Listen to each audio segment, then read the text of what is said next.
السلام عليكم ورحمة الله وبركاته. رأيتم هذا الجامع؟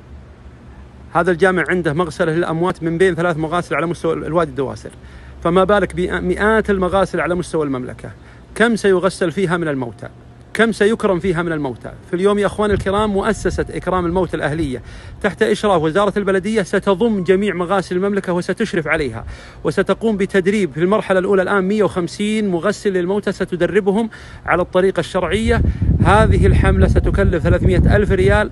رابط المنصة أمامكم يا أحباب الكرام. عندما تتكفل بمغسل واحد أو مغسلين أو أكثر 100 ريال أو أكثر، كم لك من الأجور؟ يقول النبي صلى الله عليه وآله وسلم: من غسل ميتا فكتم عليه غفر له 40 مرة. فيا الله، عندما تتكفل بمغسل سيغسل عشرات بل مئات الموتى سنويا، فلك كم لك من الأجور العظيمة. عندكم رابط المنصة أمامكم، واللي يريده يطلبه على الواتساب، موجود الرقم على الشاشة، وأيضا أرقام الحسابات، وإذا حولت أرسل الإيصال، وبإذن الله سنغطي مبلغ طيب هذا اليوم الجمعة.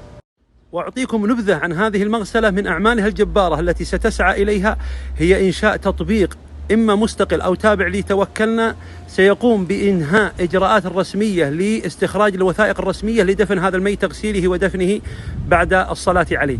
فلذلك أحبتي الكرام، دعمكم لهذه المؤسسة التي ستقوم بأعمال عظيمة، ومنها أعمالها أيضا توفير مستلزمات المغاسل وكذلك توفير السيارات للمغاسل، وستكون الجهة المشرفة على جميع مغاسل المملكة. فاليوم دعمكم لهذه المغسلة سيقوم في استمرارية عملها بإذن الله سبحانه وتعالى. أسأل الله عز وجل يجعلها في ميزان حسنات كل من نشر هذا المقطع، ولكل من ساهم بال100 ريال و200 ريال. الرابط أمامكم والحسابات أمامكم، فالله الله بالمساهمة والله الله بالنشر.